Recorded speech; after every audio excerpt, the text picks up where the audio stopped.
Well, hey, it's Matt Steen again, co-founder of Chemistry Staffing. I'm excited to have another one of these chemistry conversations. Today, we're joined by Greg Atkinson. Greg is the founder. He's an author, but he's also the founder of the First Impressions Conference and Worship Impressions, and that's an organization. You go around and you work with churches doing secret shopping and helping them improve their first impressions when newcomers come to visit.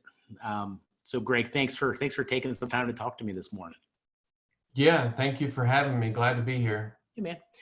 So Greg, we've been talking to a bunch of church leaders, just kind of asking them as we slowly move back towards reopening our church buildings, what do we need to be thinking about? What stuff do we need to be preparing for? How do we need to be ready for when everybody comes back home on Sunday morning?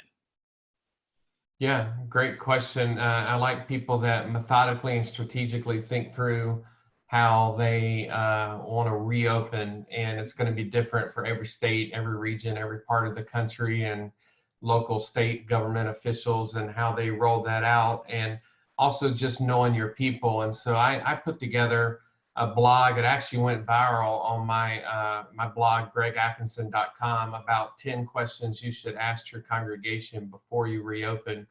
And it's basically just encouraging you to bring back the old congregational survey.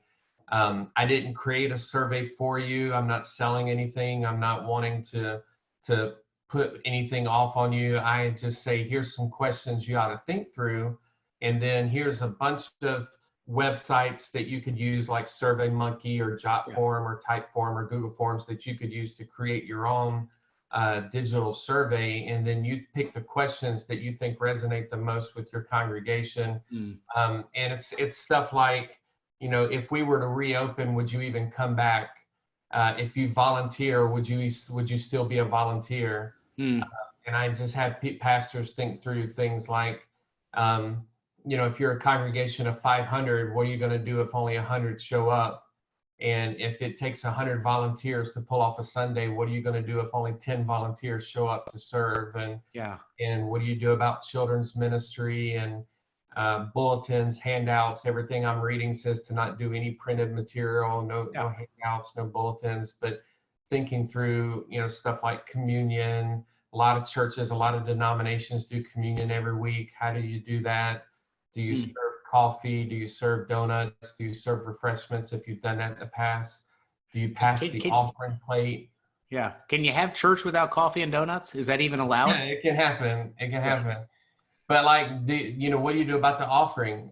So a lot of churches are looking at giving boxes and mounting those around the facility and having places where maybe there's just a basket in the back of the auditorium and they drop their offering or connection card in there.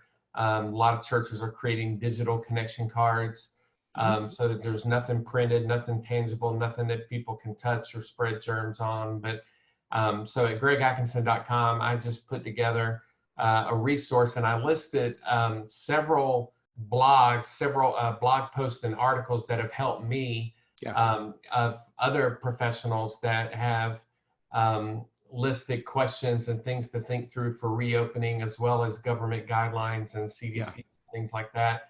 And so I just put them all in one place where you could look and click through and make an informed decision with your leadership team. That's great. We'll link off to that in the show notes on here. So tell me, church decides to move forward. Okay. They decide that they're going to open. One of the things I appreciate about you is you probably think better about the guest experience than just about anybody else, out there right now. What are you telling churches, how do we change the guest experience to be sensitive to the time that we live in, but at the same time still make it not an awkward, weird event on Sunday morning for somebody who's showing up for the first time? Yeah, great question. I saw Craig Rochelle do an update to Life Church. He was just sending out like a weekly communication, giving them a heads up of here's what we're thinking through, here's what we're planning, here's what we're the kind of timeline we're looking at. I heard Stephen Furtick say last week he had just got off the phone with Craig Rochelle, and they were both saying they don't know when they're going to reopen and they don't know how they're going to roll out. But what Craig in his weekly newsletter video update did say is when they do open, it's going to be a touchless experience. And so nobody's going to get touched. Almost every single church I have heard of, there are states like Texas and Georgia that are starting to loosen restrictions and are opening quicker.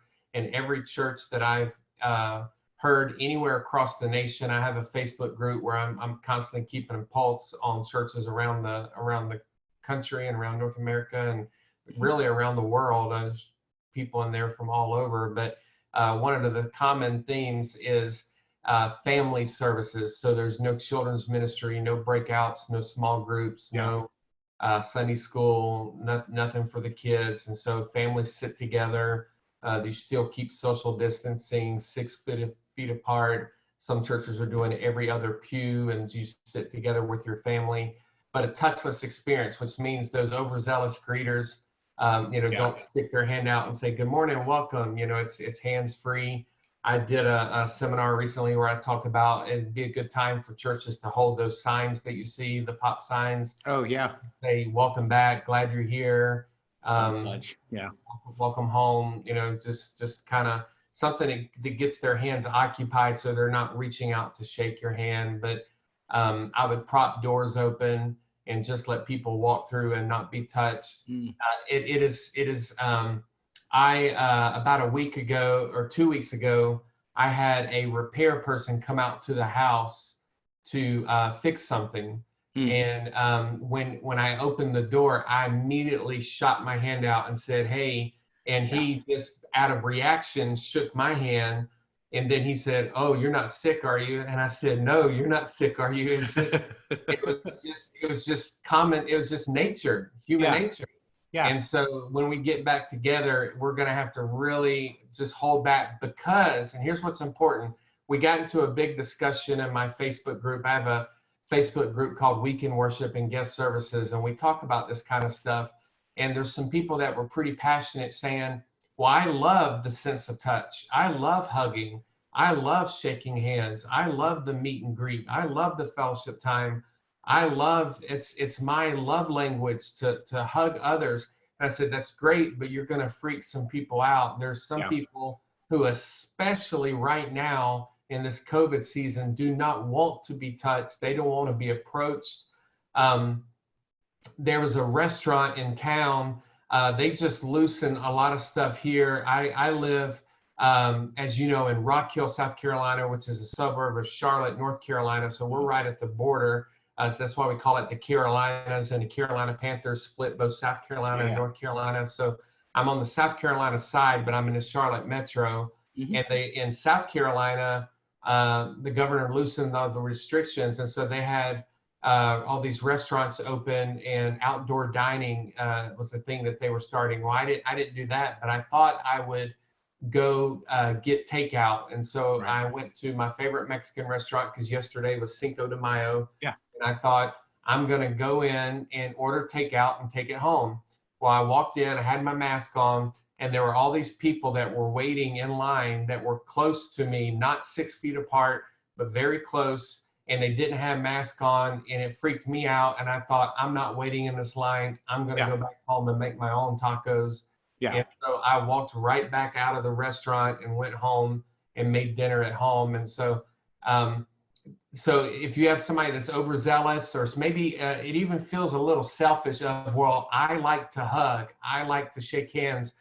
Loving your neighbor right now, being hospitable, loving your neighbor looks like giving them space, giving them space and safety, and not getting in their personal space so that they can feel comfortable, because they're taking a brave decision to come back.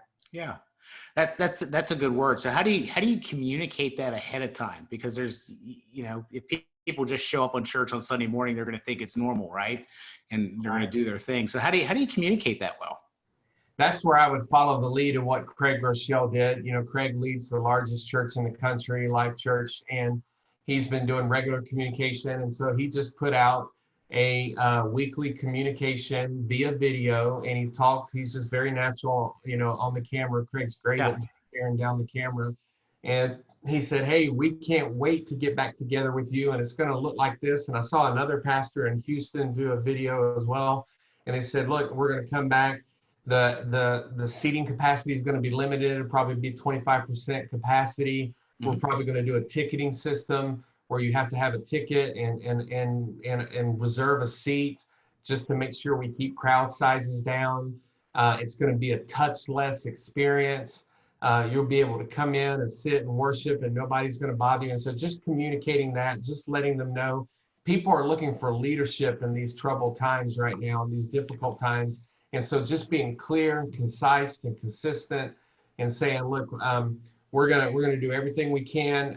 Like every church I've heard of, they're talking about adding services so that you stay below those 25% capacity guidelines that the CDC Church Task Force recommended. And so if you have a congregation of 400 and an auditorium that seats 400, well, then we're going to have 4 services where only 100 people can come, that kind of thing.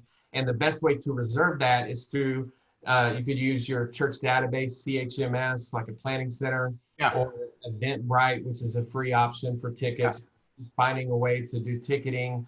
And one thing, I was on a call with the Malfers group yesterday. They're great consultants as well. I have great respect for them and for Aubrey, and love what they're doing.